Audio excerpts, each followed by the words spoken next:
Olá, pessoal. Bom, hoje a live deu um problema técnico, né? Eu não consegui aparecer para vocês a imagem, e aí ficou tumultuado, não deu tempo de explorar o tema da maneira devida. E eu prometi, então, que eu ia fazer um vídeo, e eu acabei de produzir um texto também, é um texto rápido, né? Lógico que não esgota a temática, mas é só para complementar a live, né? Para não ficar assim no meio do caminho, né? Então, quando a gente anunciou a live, a gente anunciou com algumas questões, né? Que coloquei aqui no meu computador e eu vou tentar responder agora de uma maneira breve, né? Para o vídeo não ficar longo.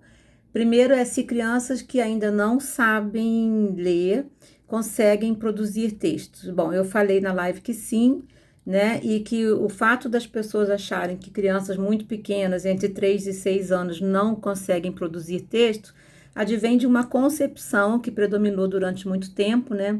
Mais ou menos até os anos 60. Isso, na verdade, não tem um marco assim definitivo, porque, na verdade, as concepções elas acabam convivendo, né?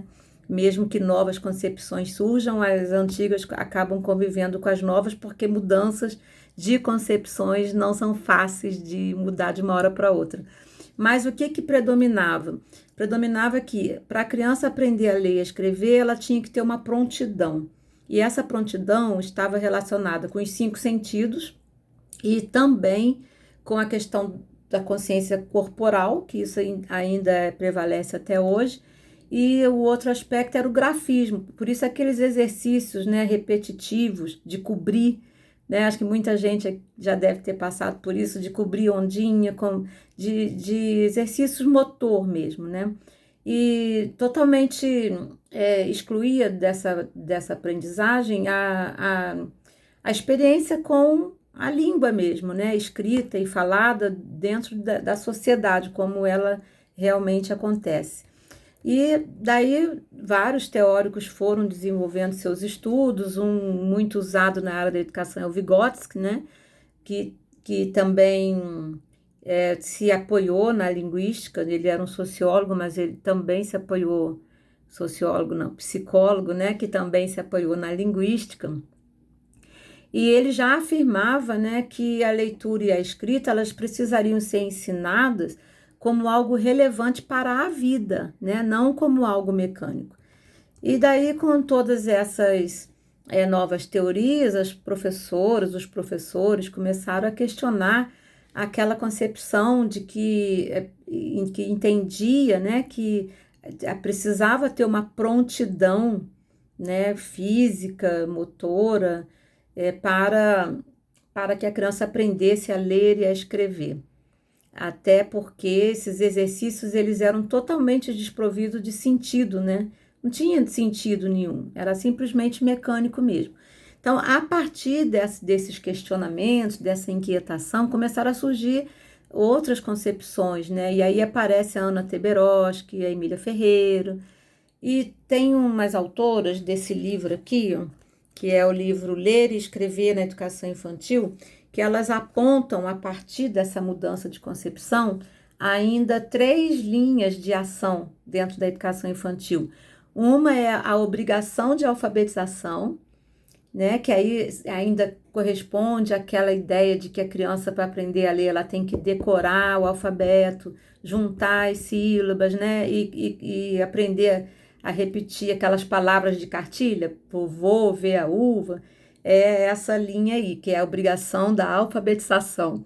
A outra linha é o letramento, mas sem letras, ou seja, permitir que a criança tenha experiências com o corpo, com a música, com todas as outras formas de comunicação, menos com a linguagem mesmo escrita, né, com o texto em si. E a outra é a concepção de ler e escrever com significado. E aí entra o letramento, que é a linha que eu adoto, né? Então, essa é a que eu vou agora definir para vocês, né, melhor, na segunda questão, que é qual o benefício de trabalhar com produção de texto na educação infantil. Gente, são muitos os benefícios, não dá para eu falar tudo aqui num vídeo, mas eu vou deixar o texto aí disponível também e depois a gente pode conversar mais sobre o assunto. Eu vou tentar enumerar aqui alguns benefícios. Na verdade, a criança já chega na escola sabendo, né, que existe uma língua escrita, que é diferente de falar. E elas sabem que existe, porque elas estão vendo, né, na sociedade as coisas acontecerem. O que elas não sabem é quais são os tipos de texto, a função de cada um, isso elas não sabem. Então, é na escola que a gente tem que ensinar.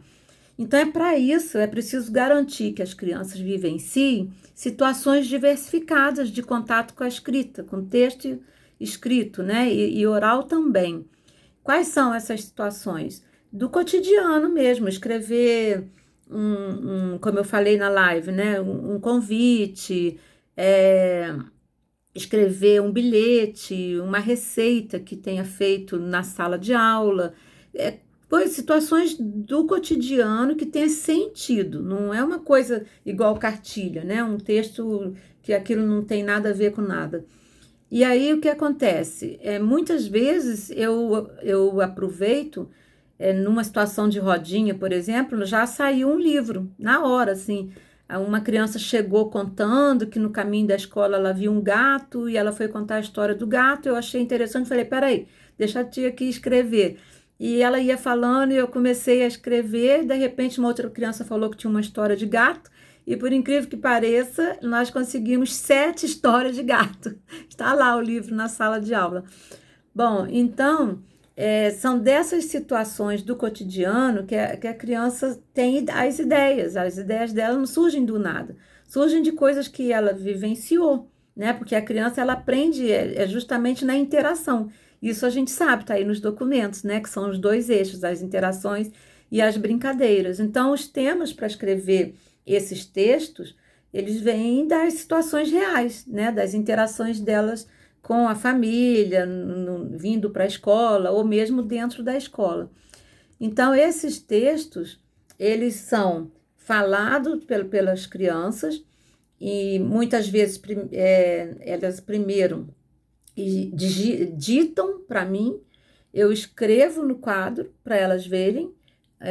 Daí a gente, como eu falei na live, né, a gente faz revisão do texto, elas vão melhorando esse texto, depois elas sentam para desenhar, né, ilustrar o texto, e daí eu vou tirando, inclusive, palavras para trabalhar mais especificamente, né, aquela questão mesmo que algumas pessoas chamam de alfabetização, mas que para muitos autores eles não veem muita distinção entre alfabetização e letramento.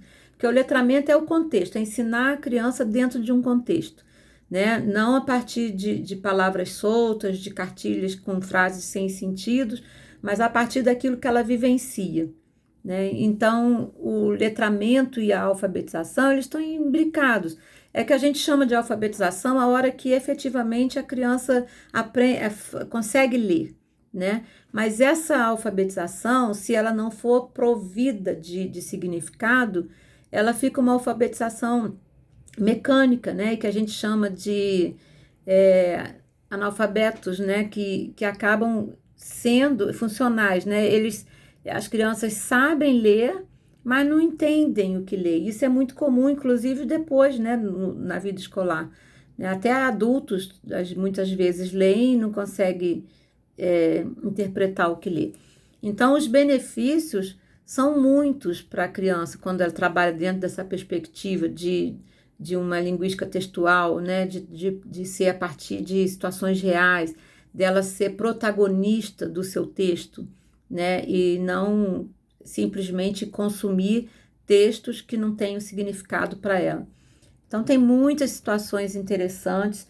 Os livros que eu falei, né, na live, né, esse livro aqui, Etnia, é um livro que surgiu de um estudo. As crianças desenham, cada uma desenha do seu jeito, mas elas ilustram os desenhos e fazem suas narrativas. Esse aqui é um livro de 2018. E o ano passado foi esse livro aqui, De Onde Nascem os Bebês, porque as crianças ficaram muito curiosas. Então, é o texto e a ilustração, todos são delas. Tem o Diário da Gabriela, que aí cabe um momento especial só para falar disso, tá bom? Bom, mas então eu vou ficando por aqui porque o vídeo já tá longo demais. Quem quiser, leia o texto e a gente marca aí um outro encontro, tá legal? Um grande beijo, desculpe aí a falta de habilidade técnica. Até agora eu não sei o que aconteceu, gente, mas eu agradeço muito a participação de vocês e o convite da Eli Escritora. Eu me enrolo para falar o nome dela, Eli Escritora, é porque é Elisângela, mas é Eli Escritora o canal. E vão lá no meu canal também, é o canal do Saber, tem no YouTube, tem no Instagram, ok? Muito obrigada, um abração e a gente se encontra.